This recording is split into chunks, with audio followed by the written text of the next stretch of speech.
Pro Group Management. Workers' comp that works for you.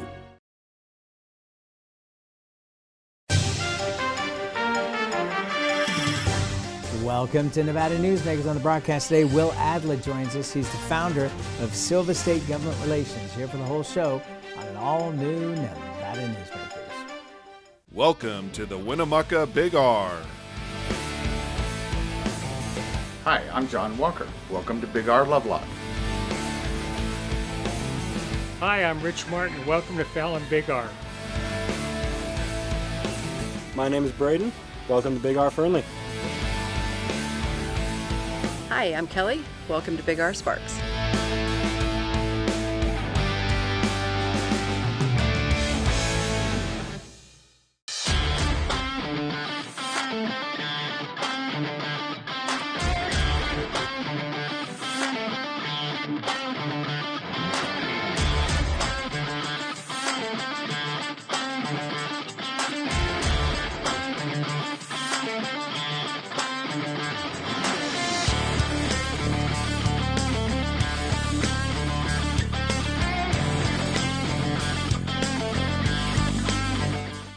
Turn your clunker into a caddy during the Cadillac and Cash giveaways at Tamarack Casino. Weekly cash drawings including $5,000 cash and one top prize of $10,000. Win the grand prize of a Cadillac CT4 or $40,000 in cash. Your good times are at Tamarack Casino. Story County is leading Nevada.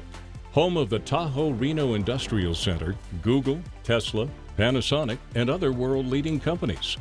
Story County provides thousands of tech, advanced manufacturing, and logistics careers for Nevadans. We're diversifying and driving Nevada's economy and generating millions in tax revenue and billions in economic activity across northern Nevada. Story County is leading Nevada's future. Save money and take transit. Did you know you can ride the bus all day for less than what it would cost you for a gallon of gas? Plan your trip now by going to rtcwashoe.com. This is Nevada Newsmakers with host Sam Shad on No Holds Barred Political Forum. Now, from the Nevada Newsmakers broadcast headquarters, here is Sam Shad. And back on Nevada Newsmakers, we're pleased to welcome back to the program Will Adler. He is the founder of Silver State Government Relations. We have a lot to talk about, but I want to first of all start with your trip to Oahe. And for those across the state that have no idea where Oahe is, please explain and then why you were there.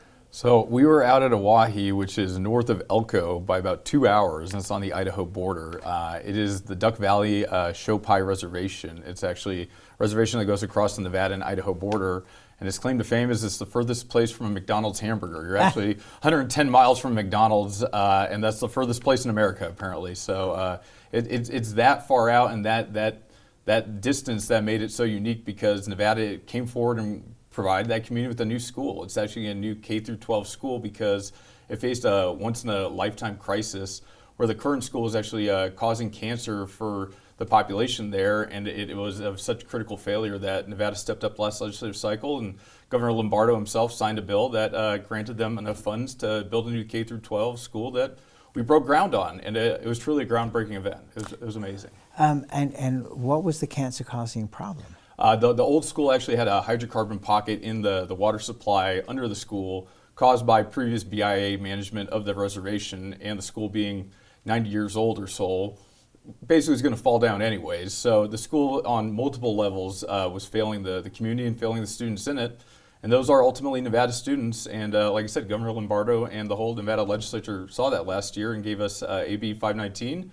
And that bill provided the funds and future funds for rural education, actually, to go forward and change sort of education in Nevada. We're pretty proud of that. How many kids attend that school? Over 300 kids attend the school. Yeah. It's a population of over 3,000 people, and it is a very Native American population. It's so isolated that every kid you see is just absolutely a treasure because they are almost pure-blooded Shoshone or Paiute children in this unique community out there that Nevada had no idea existed, frankly, at the beginning of the 2023 legislature. And we were able to bring that awareness and bring the need up there that the legislature responded. And yeah, we flew the governor in to give him a gold shovel and break ground because the community is that overwhelmed with the response Nevada was able to provide, and our company was able to foster through AB 519. So you know what that says to me very loudly is that all is not lost as the power of the state moves and continues to move to southern Nevada. And I've always had concerns that, Elko, for example, the county commissioners are down lobbying at the legislature because they can't afford high-paid lobbyists. And so they're down there doing their best to educate people from Las Vegas to say, hey, there is the rest of the state, you need to know who we are. And so the opportunity to fund a school in Oahe, I think is huge, and says, with the right communications, the rest of the state will be recognized and not ignored. Because I worry for Reno Sparks, Washoe County, that they will suffer the same fate if we don't market ourselves to southern Nevada. And I do feel like this was a great moment where the state came together, because there is $64 million for building the new school. There's also $100 million for just rural school access. So if you're a rural county, you can actually come into a agreement where you self-generate funds that can be matched by the state for school infrastructure to build those new schools, and then we can have that secondary funding path to give hope to the rural counties who can't actually do a pure pupil funding for their own education systems right now. But Elko County is actually the first county to take that up, and they have passed that tax, and they are actually creating funds today that the state will be matching. So I do have hope that the whole state heard the needs of rural Nevada, not just the needs of a tribal community, but we're able to bring everything forward. And yes, there is hope that collaboration can come together. We had a unanimous vote, almost entirely unanimous vote in the Assembly and the Senate to pass this bill, because Nevada spoke and said this is of the highest value and something we should do as a state. All right, let's take a break. We'll come back. We have lots more to talk about after this time out. Hit the open road with a truckload of cash free play in one of 3 luxury travel trailers during the $250,000 travel time giveaways. Thousands in weekly giveaways plus $7,500 in grand prizes guaranteed. And a new travel trailer or $35,000. Now at the Carson Valley Inn. The Nevada Builders Alliance has been protecting the interests of the construction industry for over 50 years. Our programs save members thousands of dollars every year and allow them to provide much-needed benefits to their employees.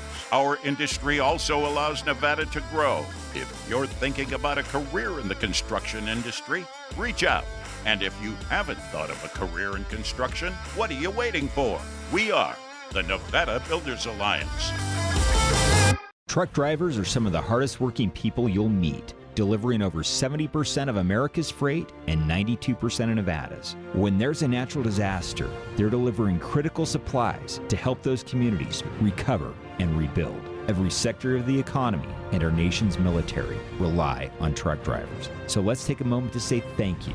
On the open road or city streets, our truck drivers are rolling to make our economy and our nation stronger. Trucking moves America forward. Take a look at Pro Group Management and see how your workers' comp requirements can be met head-on. By taking a proactive approach, Pro Group can assure that your company is meeting or exceeding state and federal standards. As you move forward in your industry, Pro Group moves with you, simplifying regulatory tasks, clearing the way so you can get the job done and look to your future success.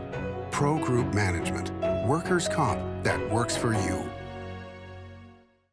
Like a traditional handmade basket, retail is woven into the fabric of life in Nevada. From big box to mom and pop, retail supports our communities in countless ways. Jobs for the disabled, team uniforms for kids, help for the elderly, and so much more. Retail employs over 1 in 10 workers. Retail supports Nevada, and we support retail. RANNV.org. This is Nevada Newsmakers. And back on Nevada Newsmakers, we continue our conversation with Will Adler. He is the founder of Silver State Government Relations. So, we had an attorney on the show the other day who was talking about problems potentially for Nevada marijuana consumption lounges due to the Clean Air Act. What are your thoughts about this and how the industry is going to deal with this? As a whole, I think the industry is addressing this in every way they can. If you look at the regulatory process the Cannabis Compliance Board's gone through with regulating these lounges, they've addressed the Clean Air Act in every way feasible, every way possible, including having air standards above and beyond that of industrial factories and casinos to make sure the airflow is there and to make sure that we don't have undue exposure to employees and other folks in these lounges. In addition to that, a new crux maybe is the new federal talk of rescheduling or descheduling cannabis down to Schedule 3. That was my next topic, yes. So it might even become a broader topic of what are we doing with this product if it isn't just, we need to keep everyone away because it's Schedule 1, but we need to address it as a sensible industry for not just Nevada, but the whole United States. I think Clean Air Act will come up again and again, actually. You know what's amazing to me is that there are so many agencies on the federal level that still look at this and have all these concerns when we look at the history of marijuana and why the laws were written the way they were, which in so many ways was racist and prejudicial, not about health at all. And that we still haven't looked at that and gone, okay, we need to rethink this whole process. It's kind of crazy. I mean, still, the DEA is looking at it and going, well, I'm not sure we really want to move this because it's pretty dangerous. And it's like, really? Yeah, and I think one of the best ones was I had a former narcotics officer talk to me about this, and he said, it is difficult for me as a person to have an adaptation because I spent 30 years putting people in prison for cannabis sales. And I think that is an existing feeling across the federal government where if you had this prior prohibition, it's very hard to unwind because there's a lot of people still sitting in those jobs who actually had that opinion or actually took those actions prior. And it feels a little cheapened to say, okay, well now guys, joke's on you. It's no longer Schedule 1, it's Schedule 3, and we need to unwind this in a hurry. I think you're just seeing that slow process happening at a federal level that many states have already gone through because Nevada, one of the greatest successes, we don't put people in prison anymore. We save over $90 million a year just not processing people for cannabis prosecution. Well, not only that, but the thing that was remarkable was, to me anyway, was how the police handled it in the state of Nevada, which is they basically said, it's not illegal anymore, we're not going to worry about it, and they were not ratcheting up enforcement or sitting outside dispensaries waiting to see if somebody was going to fire up pot. We did not see great death and destruction on the roads. And I'm not saying there aren't incidences of that. I'm sure there are. But it's not the hell that we were expecting or that some people were expecting to occur. Did that surprise you at all, that how fast law enforcement turned around? I think law enforcement was the first ones to throw the reefer madness movie in the trash because they actually deal with the real convictions on the streets. They see the real pain caused by real substances, and cannabis really doesn't make the list when it comes to the modern era, when it's fentanyl, when it's real exposure to real drugs. Even talking to emergency rooms, they never had processed somebody for a marijuana overdose when every day they're seeing people for alcohol exposure and fentanyl. So I think when you see the reality of the policy changing, those who touch it on the ground change the quickest because they know what actually needs to get done. What's funny is that, when you consider the age of Congress, especially in the Senate, and then you look at the senior citizen population across the country in states that have legalized medical as well as recreational marijuana and who are using this at age 80 and beyond for the aches and pains of life and getting positive results for this, that the same thing has not affected the members of Congress who are of that age. A lot of those members of Congress come from states that they haven't been exposed to it yet, maybe. But yeah, the members of Congress still know and have Ronald Reagan tattoos on their shoulders, but they know to say no, and sadly they're saying no to some of these policy changes too. But I think as you see the turnover and as you see younger electeds come to the DC arena, you're going to see a lot more progressive changes in the cannabis arena. And I don't want to just throw the blame, and obviously Nancy Reagan's Just Say No campaign was very well known, but I mean, this really went back to the Nixon administration. Yeah. That was where all of this problem really was created, and as I said, not because of the safety of the drugs, but for other reasons. Yeah, and I think a lot of that knowledge is getting out there, and that's why you see a lot of these federal policies shifting, because people aren't just hearing about it, they're seeing it in states that have legalized policies, and they're seeing, like you said, a lack of disaster and a lack of craziness happen. They're seeing massive benefits and actual tax income coming to those states. Becomes kind of a silly reason to say we need to keep this federally illegal when you've seen mass good happen at the states that have taken that leap and actually gone for some sort of medical or recreational cannabis policy. The other thing that surprised me a little, and I don't know why it surprised me, but changing the schedule from Schedule 1 to Schedule 3 has such a huge effect on the tax basis. And I mean, I certainly knew that the dispensaries and those companies were not able to take the deductions. I didn't realize that it was up to 70% that they were getting hammered on, which is amazing to me that these businesses have survived so far.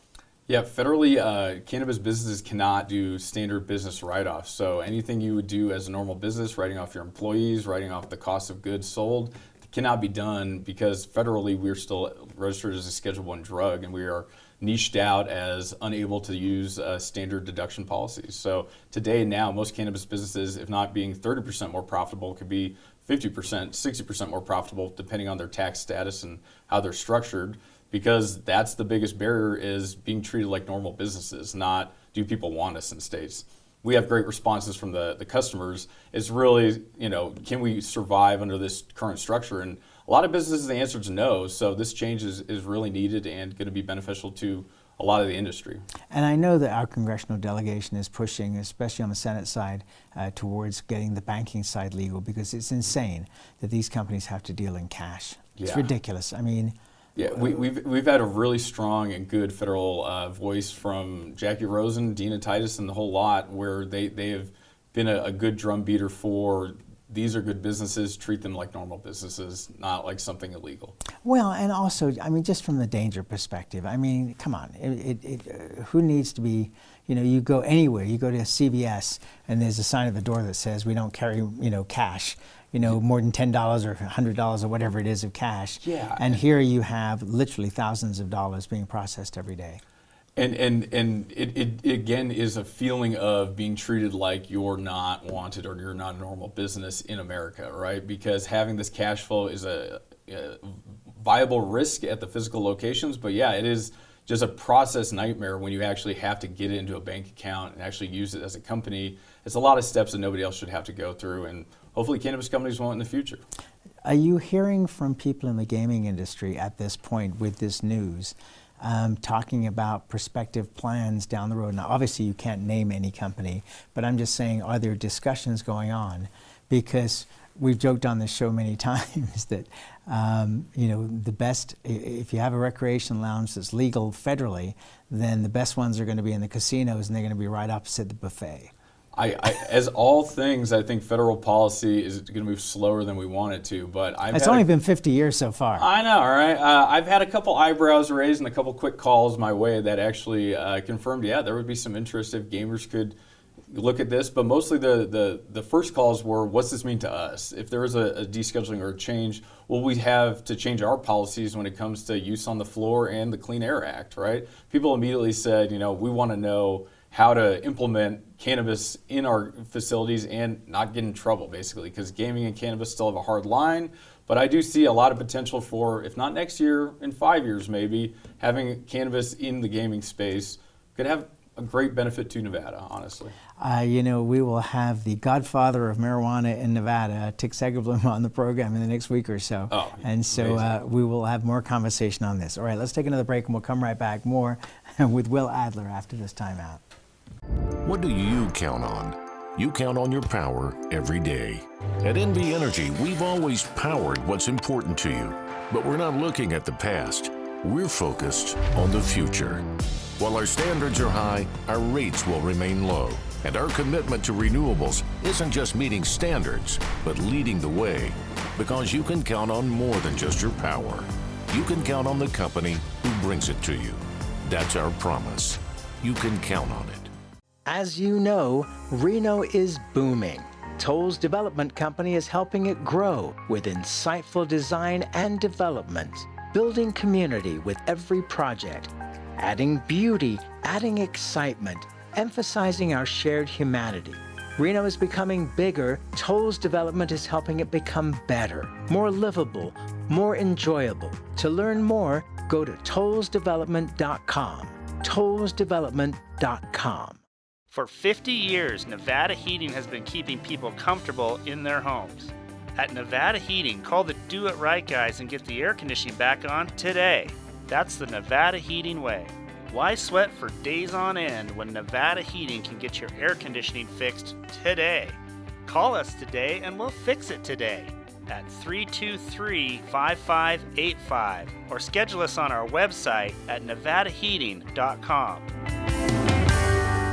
Southwest Specialties has been making the homes and businesses of Nevada beautiful for more than 20 years. Their experienced designers and craftsmen create the walkways, backyards, water features, and a variety of outdoor cooking areas that add curb appeal and value to your investment. Call today or visit them at their website and see how they can make your outdoor spaces special. Southwest Specialties, creative, distinctive, beautiful. This is Nevada Newsmakers. And back on Nevada Newsmakers, we continue our conversation with Will Adler. He is the founder of Silver State Government Relations. So let's talk about, now you represent Northern Nevada Development Authority, correct? Mm-hmm. You know, we continue to see huge growth of the Tahoe Reno Industrial Center. Yeah. There is a giant, 20,000 acres that is on the border of Story County extending into Lyon County. That was the West Adams piece of land that was purchased back in, I think, 2006. And now the family is maintaining that. Dermody is developing property there. That's huge. I mean, 20,000 acres of developable land is huge. Tell me your thoughts on where this is going and what that's going to mean for Lyon County extending all the way out to Silver Springs. I think the entirety of the Highway 50 corridor is due for a growth, maybe explosion, as you've stated. Dermody properties there, but also the Lyon County Commission is seeing it as a real opportunity for the first time. You're seeing new manufacturing coming in, large data centers coming in, and solar projects that might actually get sited in a rural county for the first time, right? These are the growth patterns that I think are the beginning of something that's going to continue for the next 10, 20, 30 years to come here in Northern Nevada. The big issue, I guess, for Lyon County is water. Yeah. So what's the discussion there? Because does it have to be an importation project?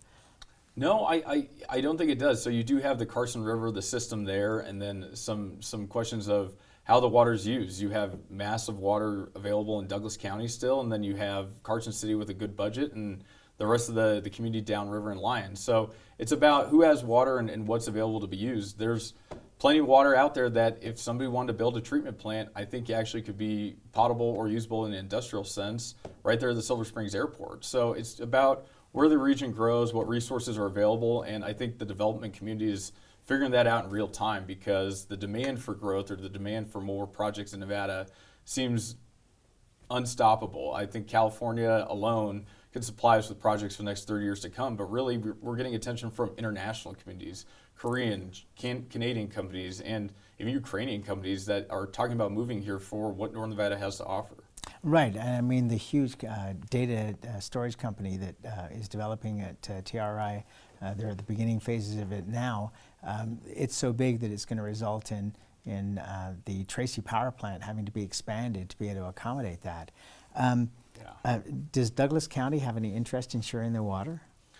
You know, I think that's where you see questions lingering about where the region grows together, right? It has been one of NIMBY in Douglas County or not in my backyard for most development, but it's been an open door in Lyon County and Carson City. But as the region grows and develops together, I do see more projects landing in Douglas County, and I do know more sited there, but most regions are water budgeted based on that county. So I would say you don't usually see the water swap down there, but the demand is such that I do think people are getting creative with water projects. And like you said, large data centers are coming that are adapting their whole process to be air-cooled instead of liquid-cooled to be a Nevada project. one of the things that was very interesting that Story County did through TRI that helped Reno, Sparks, and Washoe County was building that pipeline for $30 million to divert gray water that stopped the sewage treatment plant from having to expand right away, which is a huge project when that eventually comes down the pike. Could you see something like that where gray water was shipped into Lyon County?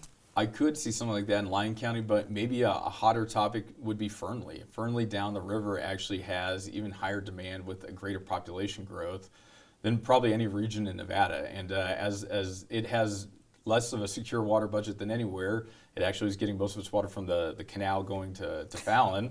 Which is another show. It's now sealed, so we'll talk about that later. That'll figure it out. But I think more than just what's happening in the counties and the region, but overall, UNR is actually making me more proud than anywhere. We have a huge hub coming with the battery programs.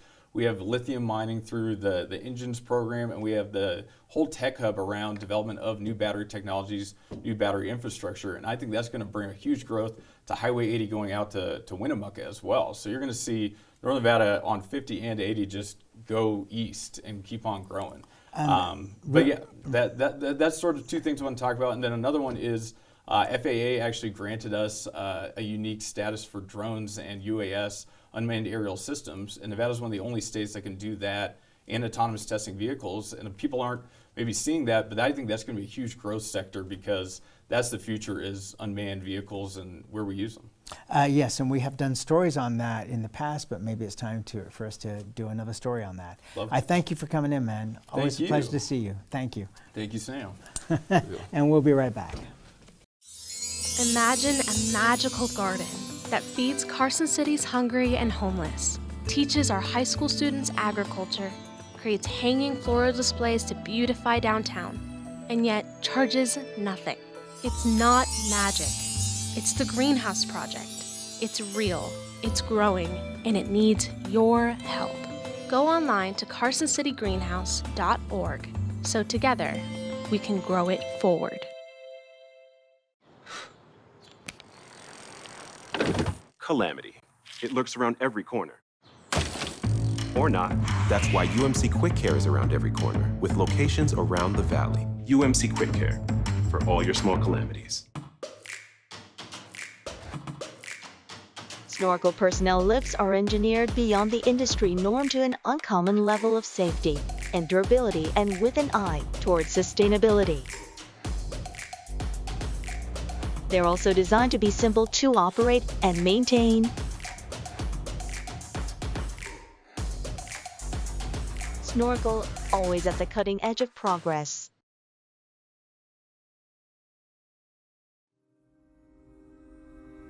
Modern boutique Ahern Hotel and Event Center sits at the heart of the Las Vegas Strip. 2 floors of meeting and event space are ideal for groups and conventions. Stay in one of 200 luxurious rooms and suites. Brand your event throughout the property.